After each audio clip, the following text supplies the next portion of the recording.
It was the clash everyone had been waiting for, Nigel Farage versus Keir Starmer, live on national television. The atmosphere was electric, the stakes enormous. Farage, the political disruptor who never shies away from confrontation, was ready to take on the man who claims to be the next prime minister. And what unfolded that night wasn't just an interview, it was a demolition. Within minutes, the studio descended into chaos, and Britain watched as Farage tore through Starmer's carefully crafted image with the precision of a political sniper. From the opening question, it was clear Starmer was on edge. Calm, measured, rehearsed, he began outlining Labour's economic vision. But Farage didn't wait for him to finish. He cut in, eyes blazing. "Keir, you talk about vision, but all I see is confusion. You've changed your mind on Brexit, on taxes, on immigration. What do you actually believe in?" The audience gasped. Starmer tried to respond with a steady smile, but his hesitation spoke volumes. Farage had drawn blood. For years, Farage had been dismissed by the political elite, a populist, a provocateur. But that night, he was something different, focused, relentless, and razor-sharp. He brought receipts, clips of Starmer contradicting himself, sound bites from the Brexit years, and quotes from Labour's internal battles. "You were for a second referendum before you were against it," Farage sneered. "You said you'd defend democracy, then you tried to overturn it. Tell the British people, Keir, when did your principles vanish?" The crowd roared, half in shock, half in applause. Starmer's tone hardened. He accused Farage of simplifying complex issues and stoking division. But Farage only smiled. "Division?" he shot back. "You and your party divided the country when you tried to undo the biggest democratic vote in British history. You didn't trust the people then, why should they trust you now?" The tension was unbearable. The host struggled to regain control, but the room had already become a battlefield. For the first time, Starmer stumbled. His trademark composure cracked. He reached for his notes, trying to pivot the discussion back to Labour's plan for growth. But Farage pounced again. "Ah, the plan," he said mockingly. "You've got a plan for everything except the truth. You've spent 4 years saying whatever you think people want to hear, and you wonder why they don't believe you anymore." Starmer's reply was drowned out by a ripple of applause from the audience. It was the moment everyone could feel it. Farage had seized control. Social media exploded within seconds. Hashtags like #FarageDestroysStarmer and #UKPoliticsInChaos began trending across X and TikTok. Clips of Starmer's uncomfortable silence were replayed millions of times.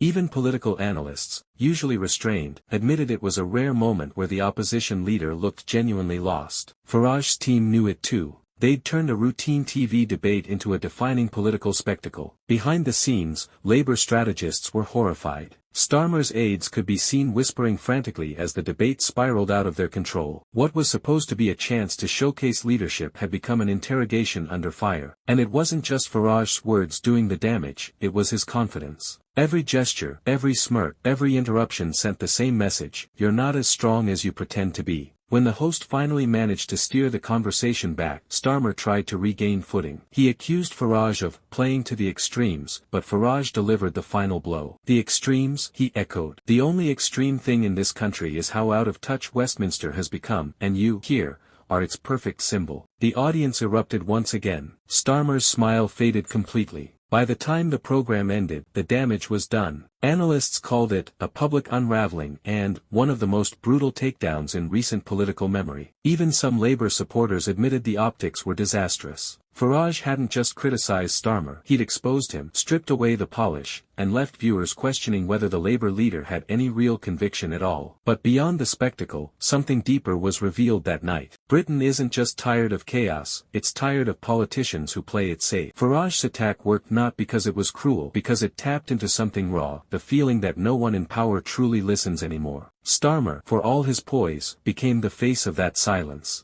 And as the dust settles, the question echoes across the country: if Nigel Farage, the outsider once mocked by the establishment, can shake the very foundations of Labour's confidence in one night, what will he do next?